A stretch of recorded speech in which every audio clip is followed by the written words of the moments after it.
Well, every now and then it's nice to have a little trip down memory lane, and who better than to have a look at the past, those golden years, particularly at Harold Park, than Michael Watkins. I caught up with Michael at Club Menangle.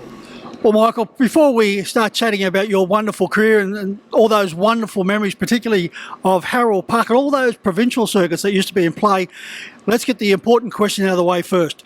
What happened to Parramatta, and will it happen again next year? We're the best chokers in Sydney, and it'll certainly happen again, and it'll happen long ago. Yeah, you love your Parramatta Eels. We've got to bring Jared Aim back. That's our only hope. I don't think that'll be happening, Michael, but let's have a look at this career which spans over 40-odd years. How did it all unfold, Michael? When I was a young kid, we lived in Maryland, and I used to go and help a bloke called Dooley Hughes. We used to go to Parramatta and work them.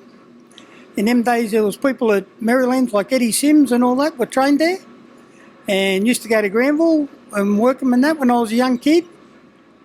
And it sort of went on from there. Then I went to Billy Galway's when I got a bit older. And my first job was working with Kevin Bailey. And from Kevin's I went down Glendenning when Owen had Jason King, Loyal Lord, Royal Calypso. From there I went and had to go by myself. Got a few holidays along the way, but that was life. Yeah, that's all in the learning process, isn't it? Well, it was a survival. That's how you survived in them days. What about your move then to Les Chant? Yeah, well, we trained, he was at Fairfield.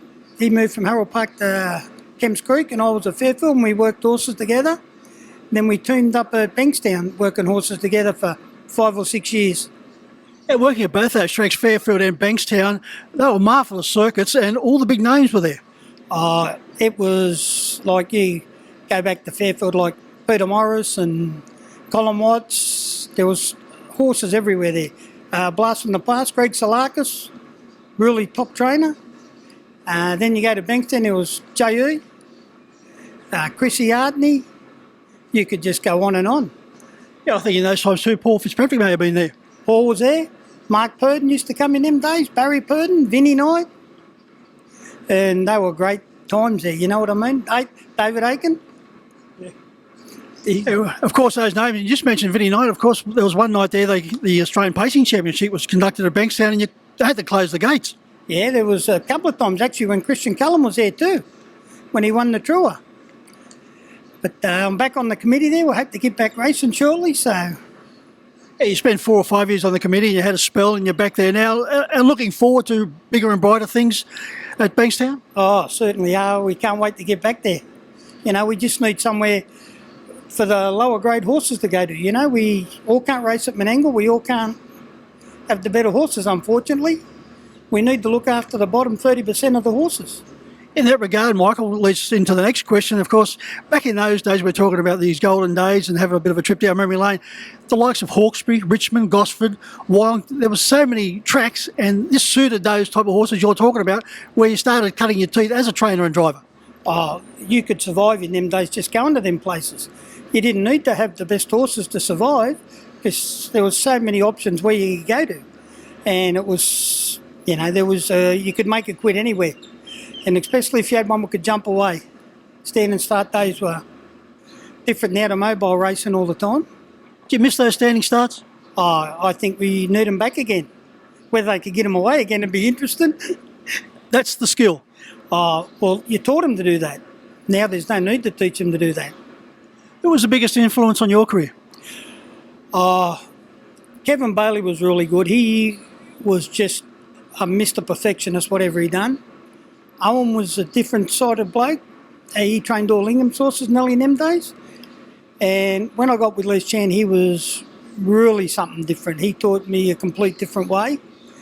I wish I'd have known him a lot younger.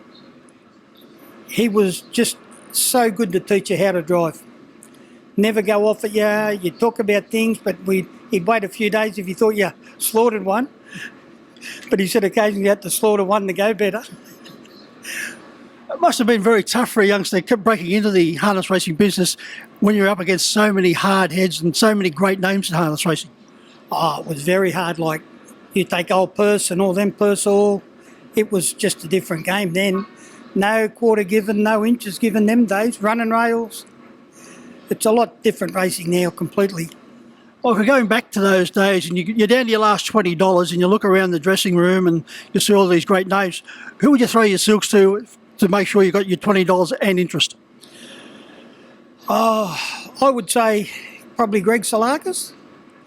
He was just a magic driver. He could get horses home from anywhere. What about your own career as far as the number of winners you've trained? Yeah, well, the best winner was the one I put my money on. I think that was the best by far. Like, I drove some good horses like Magnum Skipper.